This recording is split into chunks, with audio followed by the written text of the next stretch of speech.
అయ్యగారు, చలపతి 10వ class pass అయిందో విద్యామంత్రి అయిందో తప్పు కాదు. ఎంఏ పరీక్షలకి ఇంకొకను కూర్చోబెట్టి రాయించాడే అదే తప్పు. చదువురానోడు విద్యామంత్రి అవ్వకూడదని ప్రజలు అనలేదు, చట్టంలోనూ లేదు. మరైనా సాఫ్ట్వేర్ కంపెనీలో ఉద్యోగాలు ఇస్తున్నా బాగా చదువుకున్న వాళ్ళు కావాలంటానికి. అన్నా యోగి మాట్లాడుతున్నాడు, నేను తర్వాత ఫోన్ చేస్తాను. చాలని ఎంతో మంది నాయకులు ఆల్రెడీ ప్రూవ్ చేశారు. నేనే ఎక్కువ చదువుకోలేదు కదా. జనాలు మీకు ఓటే లేదా అయ్యగారు? 2 ఏళ్ల క్రితం రేపల రోడ్లో యాక్సిడెంట్ అయినప్పుడు అంబులెన్స్ కోసం వెయిట్ చేయకుండా తన ట్రాక్టర్లో 20 మందిని వేసుకుని హాస్పిటల్కి తీసుకెళ్లి కాపాడినాడు మన రామూర్తి అన్న. చదవడో రాయడో రాకపోయినా పేదోళ్ళకి సాయం చేయాలని మనసున్నాడు. ఆయనకి సీట్ ఇవ్వాలన్నది నా ఉద్దేశం. రామూర్తి అన్న లే అన్న. నమస్తే అయ్యగారు. పార్టీలో చాలా మంది ఉండొచ్చు, కానీ ఇలాంటి కొంతమంది మంచివాళ్ళ వల్లే పార్టీయే నిలబడింది. నేను చెప్పిన దానికి భానుమూర్తి అన్నే ఒప్పుకుంటాడు అనుకుంటా. ఏం భానుమూర్తి అన్న? సరే బాబు, సరే అయ్యగారు, రామూర్తిని నిలబెట్టండి. అయ్యగారు,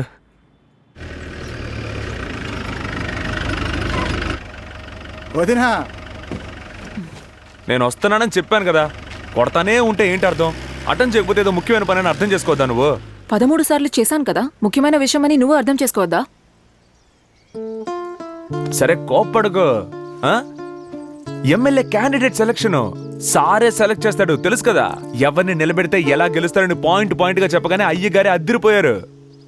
సరే నువ్వెందుకు కాల్ చేసావు చెప్పు.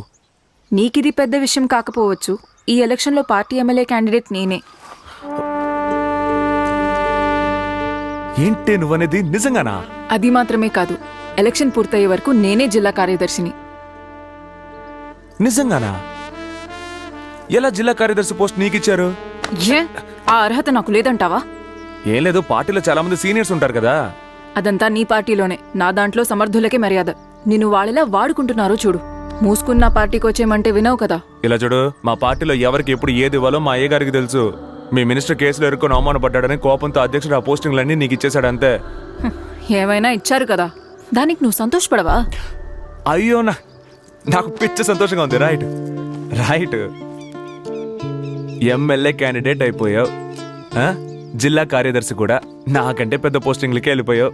నన్ను కూడా కొంచెం గమనించుకున్నావంటే. గమనించింది చాలు. ఎలక్షన్ పూర్తయ్యాక పెళ్లి చేసుకుని ఏవైనా అడుగు. అయ్యో అది బోర్ కొట్టింది. మనం ఇప్పుడే ఏదైనా చేస్తేనే ఇంట్రెస్టింగ్ గా ఉంటది. ఏమంటావు? రేయ్, అగ్నిపూల రుద్ర చూడు.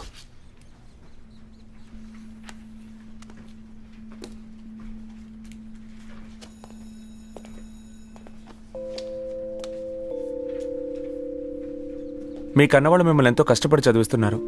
స్టూడెంట్స్కి పొలిటికల్ నాలెడ్జ్ అవసరమే, కానీ అది క్లాస్ హౌస్లో చేయకండి.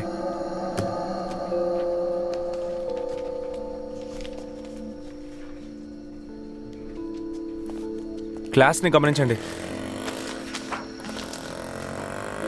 నేను అడిగిన డబ్బు నాకు అర్జెంటుగా కావాలి. నేను చెప్పిన చోటుకి తీసుకొస్తారా?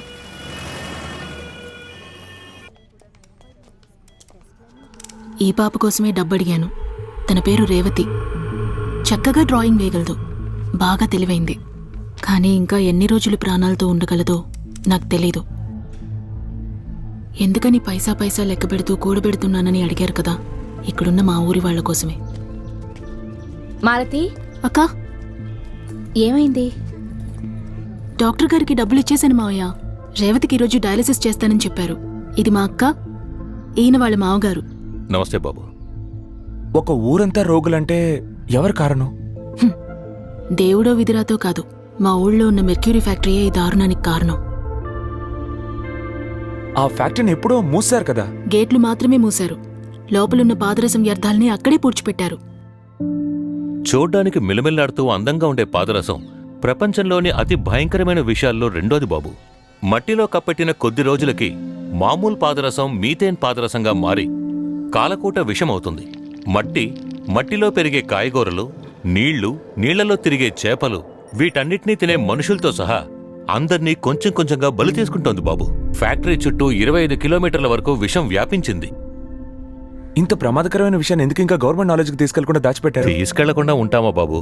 ప్రగతిశీల పార్టీ గవర్నమెంట్ అంటే ఒకటి డబ్బున్న వాళ్ళ సమస్యల్ని వెంటనే పరిష్కరిస్తుంది, లేదా ఓటు హక్కు కలిగిన కులస్తులైతే అప్పుడు వెంటనే పరిష్కరిస్తుంది.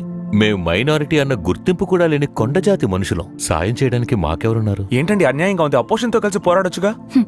మీరొకరు, ఈ సమస్యకు కారణమే ప్రతిపక్షం. వాళ్ళు రూలింగ్లో ఉన్నప్పుడు అప్పటి మినిస్టర్ భానుమూర్తి 200 కోట్లు లంచంగా తీసుకుని మెర్క్యూరీ ఫ్యాక్టరీ వ్యర్థాలని పూర్తిగా తొలగించామని సంతకం పెట్టి ఫైల్ని క్లోజ్ చేశారు. సమస్య ఇదేం తెలుసుకోవడానికి మాకు 5 ఏళ్లు పట్టింది బాబు. భూ పరిశోధన, జల పరిశోధన అని పలు ఆఫీసుల చుట్టూ తిరిగి వాళ్ళు చెప్పే కుంటిసాకులు విని నేను సేకరించిన డాక్యుమెంట్స్, కొందరు మంచివాళ్ళిచ్చిన ఆధారాలు ఇవన్నీ నా దగ్గర ఉన్నాయి. వీటిని నేను ఎవరికి తీసుకెళ్ళివను? కొన్ని సంవత్సరాలకు ముందు ఈ ఫ్యాక్టరీని మూసేయాలని చెప్పి ఒకరు నిప్పంటించుకుని చనిపోయారు. ఇప్పుడు మేమంతా నిప్పంటించుకుని చనిపోయినా ఈ సమస్యకు పరిష్కారం దక్కేలా లేదు బాబు. డాక్టర్,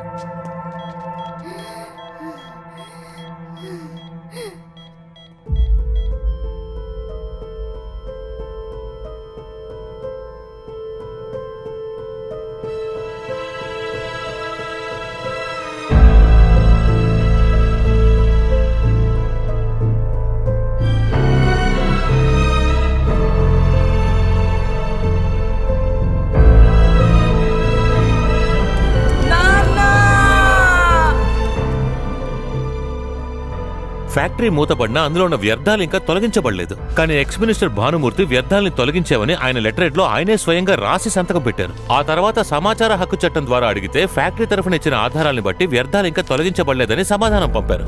చూడండి బాబు.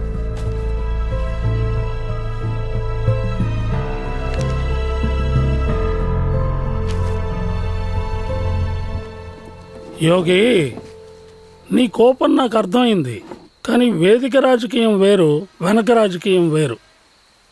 ఆ 200 కోట్లు ఇతను కేవలం తన పాకెట్లో వేసుకోలేదు, అది అర్థం చేసుకో. తప్పు కదా అయ్యగారు. చూడు యోగి, ఈ ఎలక్షన్లో మనమే గెలుస్తామని మీడియా చెప్తోంది. గెలిచిన వెంటనే ఆ వ్యర్థాలు తొలగిస్తాం, ప్రజల రోగాలన్నీ నయం చేస్తాం, ఆ మట్టిని శుభ్రం చేస్తాం, అది పార్టీ ఫండ్లోంచి ఖర్చు పెడతాం. ఓకేనా? అంతవరకు ఈ విషయం బయటికి పోకూడదు. ఆ పేపర్లన్నీ ఇచ్చేళ్ళమనండి. యోగి, ఆ ఫైల్ ఇచ్చేళ్ళు. నా మీద నమ్మకం ఉందిగా? మీకు నా మీద నమ్మకం ఉంది గాయ గారు. ఇవి నా దగ్గరే ఉండనివ్వండి, భద్రంగా ఉంటాయి. అయ్యగారు, ఆడు మీతోనే ఇలా మాట్లాడుతున్నాడు, బయటికి లేదన్నా వాగితే? నేను పేరు పెట్టిన పిల్లాడు, నా పేరు చెడగొట్టడు. ఎంతమంది పిల్లలో తెలుసా? ఏమీ తెలియని వాళ్ళేం పాపం చేశారు. మనం డబ్బు చేసుకోవడానికి ఇలా వాళ్ళని అన్యాయంగా బలి చేస్తున్నామే. అయ్యగారిని కూడా ఎదిరించి మాట్లాడాను. ఇంత కష్టపడే బదులు ఆ ఎవిడెన్స్ నాకే ఇచ్చుండాల్సింది. పార్టీ ద్వారా పెద్ద ఇష్యూ చేసి మంట రాజేసి ఉండేదాన్ని. రాజేసి మీరు చలి కాచుకుంటారా? అదేం అక్కర్లేదు, నేను చూసుకుంటా. ఇలా వాళ్ళనే నమ్ము.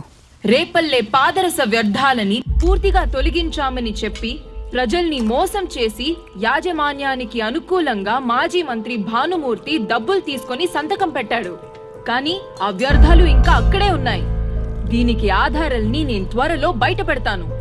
బాధించబడ్డ ప్రజలకు న్యాయం జరిగే వరకు పోరాడతాను. మీకు చెడ్డ పేరు తాడన్నారు. పత్రికల్లో, టీవీలో మీ పేరుని, పార్టీ పేరుని గబ్బు చేసి పెట్టాడు. పైగా ఆపోజిట్ క్యాండిడేట్ నోట్తో చెప్పించాడు. పార్టీ వాళ్ళు చెప్పు, ఎందుకు ఇంత అర్జెంటుగా రమ్మన్నావు? ఇలా చూడు, మన మధ్య లవ్ మాత్రమే పర్సనల్ అని నువ్వే చెప్పావు.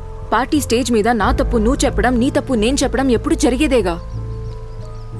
ఇది నాకు అయ్యగారికి మధ్యనున్న విషయం. ఇప్పుడు అయ్యగారికి నా మొహం ఎలా చూపించను? ఎందుకు ఇలా ఫీల్ అవుతున్నావు? ఒక విధంగా ఇది నీకు ప్లస్సే. ఇప్పుడు నేను పెట్టే ప్రెషర్లో మీ నాయకుడే దీని మీద యాక్షన్ తీసుకుంటాడు. మన అందరూ ప్రజలకి మేలు చేయాలని కదా పోరాడుతున్నాం. ఇది నువ్వు ప్రజలకి మంచి చేయాలని చేయలేదు, ఎలక్షన్లో గెలవాలని చేశావు. అవును, అందులో తప్పే ఉంది. అదే కదా రాజకీయం. ఇక్కడ బావిలో కప్పలాగా అలాగే ఉండడం కుదరదు. పైకి రావాలంటే ఏదో ఒకటి చేస్తూనే ఉండాలి. రేపు నువ్వే క్యాండిడేట్ అయినా నిన్ను ఓడించి ఎలా గెలవాలని నేను చూడక తప్పదు.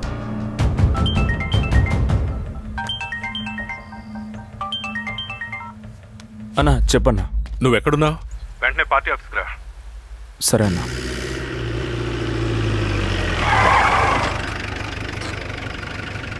ఏంటి యోగి, ఏదైనా ప్రాబ్లమా?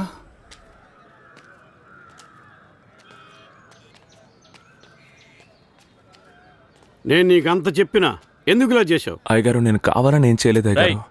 ఎవరికి తెలియని సమస్య ఇప్పుడు బయటకు వస్తే ఏమిటి అర్థం? ఒకటి నువ్వు అధికార పార్టీతో కుమ్మక్కై ఉండాలి, లేదా డబ్బులు తీసుకుని ఉండాలి. అన్నా ఇది పార్టీ కాదన్నా, మా నాన్న ఇల్లన్నా, నా ఇల్లన్నా. మా అమ్మ నాతో 10 ఏళ్ళుగా మాట్లాడకుండా మొండిగా ఉంది. కనీసం అన్నం తినమని కూడా అండలేదు. నేను నోరారా అమ్మ అని కూడా పిలవట్లేదన్నా. ఇన్ని జరుగుతున్నా నేను ఇక్కడే ఉన్నానంటే అయ్యగారి కోసం, పార్టీ కోసమే కదన్నా. మాట వరుస కూడా ఓవర్ చేయకరా రే. నీ యాక్టింగ్ అయ్యగారు పడిపోవచ్చేమో కానీ మేం కాదు. అన్నా అయ్యగారిని చెప్పనివన్నా. నీ మీద పెట్టుకున్న నమ్మకాన్ని నువ్వే చెడగొట్టుకున్నావు. అయ్యగారు ఇక మీద నేను పిలవకుండా ఈ ఆఫీస్కు రాకు. నా మాట మీద గౌరవం ఉన్నవాడు అయితే ఇక్కడ ఉండకు.